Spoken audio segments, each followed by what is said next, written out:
1.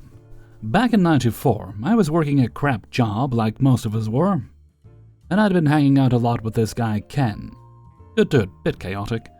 I'd introduced him to my crew a few times, and eventually he wanted to return the favor, drag me out to College Town, USA, to meet his old friend Andy and hit up a supposedly epic kegger at a townhouse block near campus. We show up. Andy seems normal enough. We pre-game. He talks up this party like it's going to change our lives. And to be fair, the party was big. Packed with people, wall-to-wall red Solo cups. The kind of place where everyone's 19 and immortal. And you're just old enough to feel like an undercover cop for having a full beard. Sometime after midnight, I go looking for Andy. Ken goes looking for Andy. We realize he's gone. No warning, no hey thanks for coming, just poof, ghosted. We don't know where we are, we've got nowhere to sleep, and it's winter. College Town, USA might as well be Hoff. Ken shrugs and says, "Looks like we're sleeping in the car." Which is when I found out that he has a sleeping bag. One, just one. He burrito wraps himself in it, and I get the honor of freezing half to death in my coat on the passenger seat. I don't think I slept a second, just lay there drunk, vibrating with rage, and cold like a wet cat in a wind tunnel. Morning hits, Ken yawns, stretches, looks at me and says, "Dude, you smell like crap." I'm about to protest when he sniffs again, freezes, and mutters, "Oh." Turns out Ken had gotten so drunk he crapped himself sometime during the night. Inside the sleeping bag. And guess what? He was now sitting in it. He loses his mind, peels out of the parking lot like a man with a mission and a muddy rear end, and drives straight to Andy's apartment, which is still empty because Andy's still MIA. Ken is in a full-blown revenge fog, kicks in Andy's door, I swear to God, stomps into the bedroom, opens the closet, grabs a shirt, turns it inside out, and walks into the bathroom. I hear the shower turn on. A few minutes later, he comes out looking freshly washed and weirdly proud of himself. The shirt, it had been used. Thoroughly. He turns it right side out, hangs it back up in Andy's closet like it was never touched, and we leave.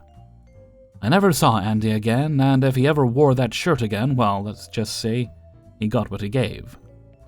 Epilogue. I always wondered what went through Andy's head when he finally came back to his apartment. He walks up to the door and sees it's been kicked in, not jimmied, not cracked, full-on splintered at the frame. But nothing's missing. TV's still there, stereo untouched. Nothing seems ransacked. Maybe it rattled him. Maybe he just chalked it up to some random college town vandalism and moved on. Then one day, maybe weeks later, he grabs a shirt from the closet, one he hasn't worn in a while. Maybe he's running late, half-dressed, distracted. He pulls it on. Something's off. He sniffs, frowns, sniffs again, and there it is. That creeping, unmistakable stench. The smell that slaps memory into motion, a busted door, a misaligned hanger. A shirt that suddenly smelled like the end of the world. Maybe that's when it clicked. Maybe it never did. But if Andy stood there holding that shirt, slowly realizing something foul had happened in his absence, well, I like to think it was a moment he never forgot. And that he never wore that shirt again. 2. This happened a couple of years ago when I was working as a QA analyst for a mid-sized software development company. Thought some of you might enjoy it. I was part of a Scrum team working on a new feature for a large enterprise client. Our team was made up of the usual suspects: devs, a Scrum Master, a Product Owner, PO, and myself as the sole QA. Now, I'm a pretty thorough tester. I take pride in not just finding bugs, but documenting them clearly with steps to reproduce, screenshots, logs, you name it. Some devs loved me for it, others, not so much. One dev in particular, Mike, really hated having bugs logged against his code. He had this passive-aggressive attitude where any issue I found was user error or not a bug. The guy had a serious ego problem and believed his code was flawless. We were getting close to a deadline, and I was logging a lot of issues. Nothing catastrophic, but enough to warrant attention. Some were cosmetic, others were functional, but all were valid. Mike didn't like that I was slowing things down. During a sprint planning meeting, Mike went on a mini rant about how QA was bogging the team down with unnecessary bugs, and how we shouldn't waste time logging minor issues that don't block functionality. Surprisingly, the PO, who was feeling the deadline pressure, sided with him. The decision was made. From now on, only log critical and blocker issues. Everything else can be reported informally or ignored. I clarified, so you want me to stop logging non-blocking bugs, even if they're reproducible? Exactly. Let's focus on shipping. You got it, boss. For the next 2 sprints, I only logged blockers, like the app crashes or data corruption level stuff. Everything else I kept to myself. No documentation, no Jira tickets, nada. The release went live, and all hell broke loose. Users were finding buttons overlapping on mobile, broken tooltips, form validation failures, inconsistent date formats, slow load times on certain views. Is this Bethesda? None of it was technically blocking, but it made the experience feel amateurish. Cue a very uncomfortable post-mortem with the client. The PO asked why none of these issues were found during QA. I just smiled and said, they were found, but per your instruction, I didn't log them. Silence. Mike tried to chime in, but the damage was done. Upper management got wind of the fiasco and mandated that all issues, regardless of severity, must be logged going forward. Mike was moved to a different team shortly after, not just because of this, but it didn't help. And I got an apology and a thank you from the PO. 3. 30 years ago, when I was only about 20, I worked for a software company. It was a pretty rubbish company. Their software was rubbish because they'd employ trainees and get them to do the development on it without a senior first checking their work. Needless to say, the app often had problems. Every other month, a memo would go out to all the programmers asking us to come and work the weekend, and that any time we work won't be compensated with overtime, but instead we can have the same amount of time off work later with pay, time in lieu. I never used to take holidays, but due to undiagnosed depression, I would often have a random day off as a sick day instead. One month, my manager called me in and told me that there were problems with the software that needed fixing urgently. And because we were approaching the end of the year, he was talking to everyone who had too much time off sick and taking holiday entitlement off them. I don't recall the number of days entitlement I had, but after deducting my unauthorized illnesses from my holidays, I had only about 3 days left. I was told the aim was to stop people taking a holiday they were entitled to, and would have to take before the year ended, otherwise they lost it, thus giving them more work hours to fix the software. I explained to my manager that I had no intentions of booking any of my holiday, and would happily work those days plus any additional required weekends, as I often did. But he insisted that this is what he had to do. I explained to him that I don't book holidays. I don't claim my time in lieu. I just have a day off when I'm having a bad day. Ultimately, the company gains from this because I work more days than I'm paid for, and I don't like them treating me this way. I asked him for how many holiday days he was taking away and how many days in lieu I was owed. So I let him take my holiday away, leaving me with 3. I then asked to book those 3 days holiday off, plus claimed about 7 days in lieu I otherwise wouldn't have taken. Because the rules are that I use them or lose them, right? So now they went from having their lead developer in every day to having to give me 2 weeks off. I remember how he refused to let me take the time off. He told me I could not have off the days I was entitled to, and that he would also be taking away the time in lieu days they owed me. I told them if he didn't also stick to the rules, then I would never work overtime again. He said that's just the way it had to be. Part 2. So now you want to pay overtime? Kind of. The directors weren't happy with how their plan to get more work had backfired, so sent out a new memo. We will be opening the doors until 8 p.m. every workday and 8 a.m. to 8 p.m. weekends. If anyone is willing to work more hours, then clock in and out with Craig. If we meet our deadline, then there may be a reward for you based on how many extra hours you worked. My boss asked, "Will you be coming in?" I said, "No." He asked why not. I reminded him that I had said if they take away my days, then I won't work time in lieu again. He pointed out that it would be time in lieu plus a bonus.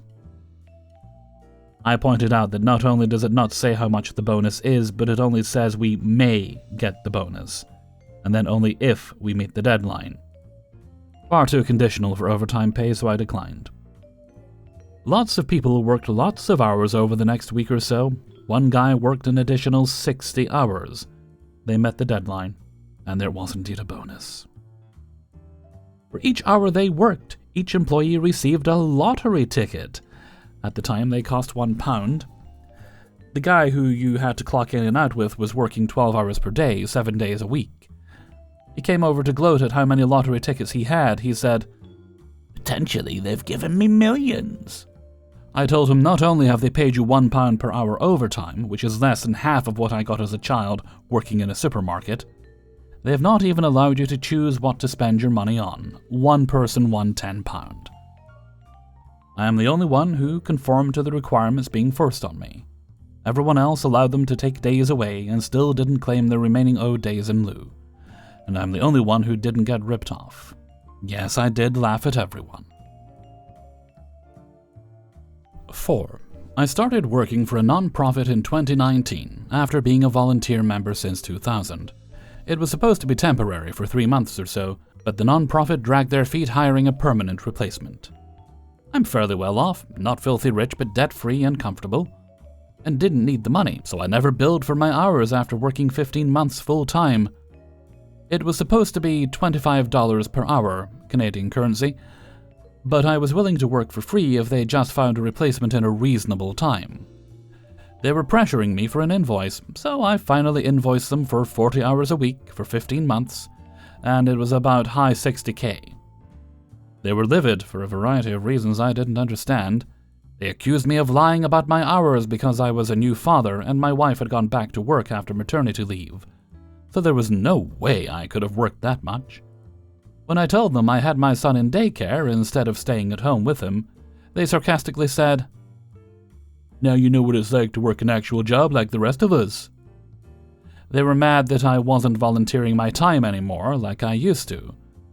But I insisted I was, and that my build time was only for the TV bingo fundraiser and not for any other non-profit activities. They didn't believe me.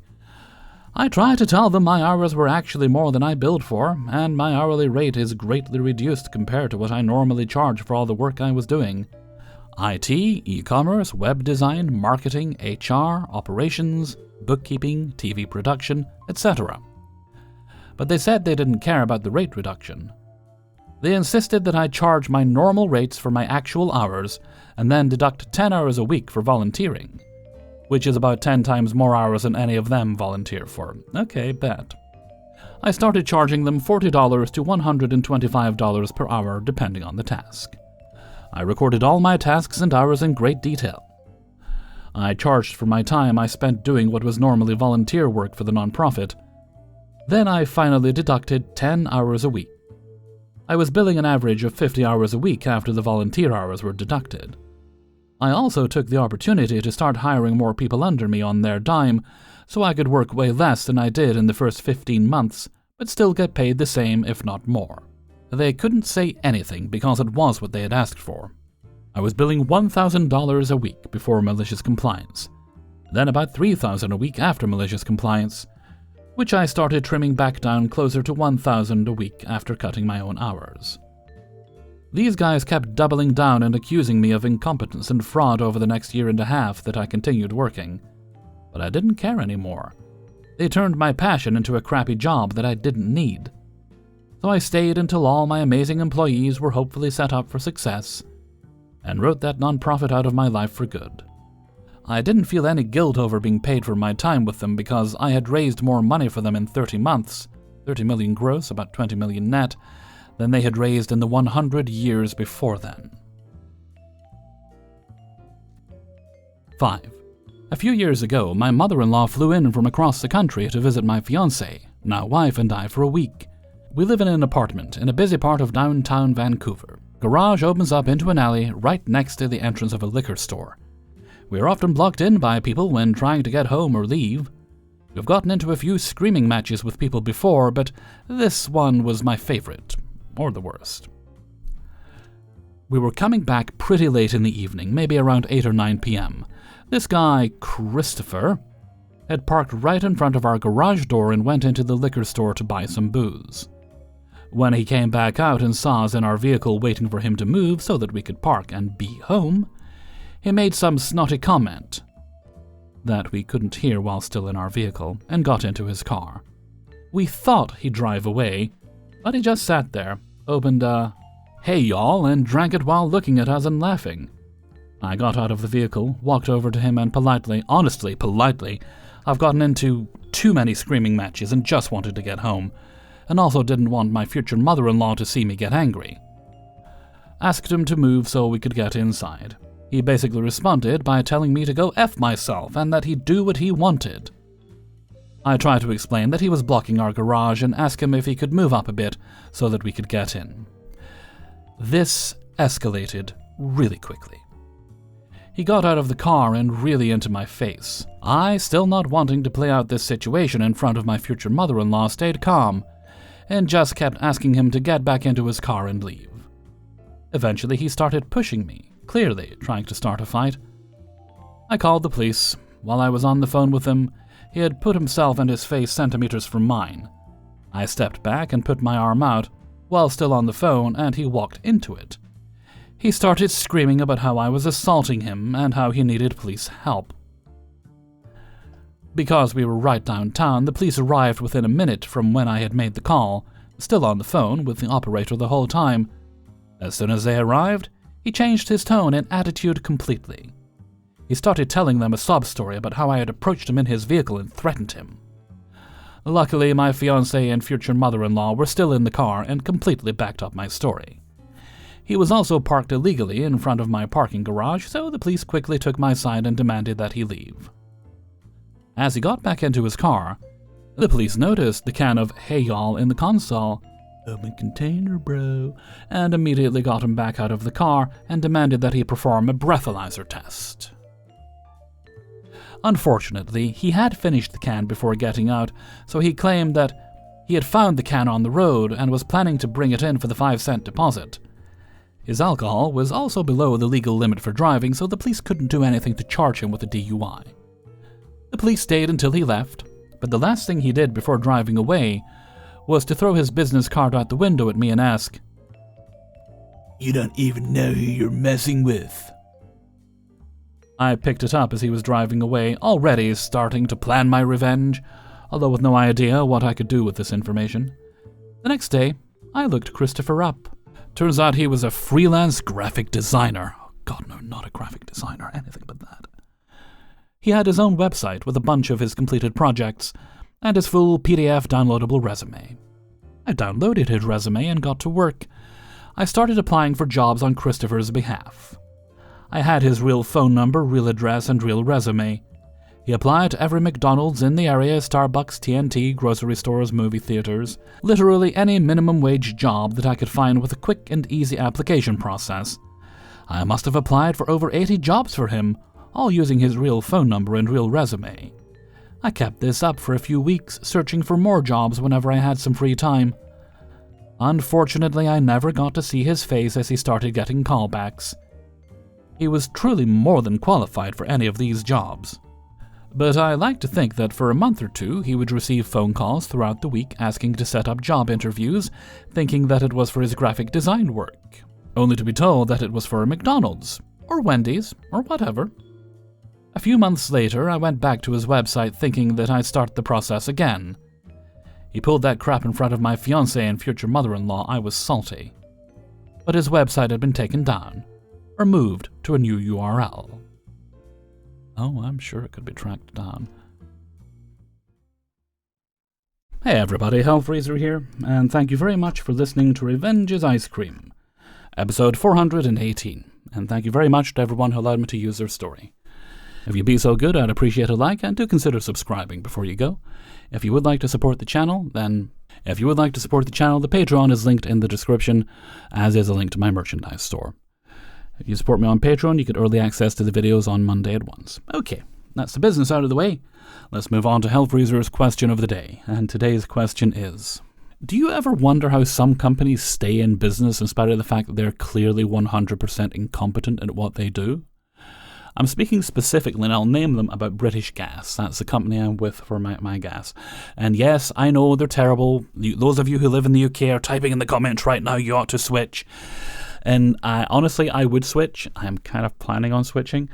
But I need them to get the gas meter working first, because they installed a replacement smart meter for the old one that wasn't working, and it's never worked. So I had to call the idiots again. And I know for a fact the woman I spoke to on the phone has spoken to me about this problem before. I doubt she had any recollection, but I recognised her voice. I also recognised the way she kept breathing right into the microphone. Like, girl, just move it, it'll pick you up.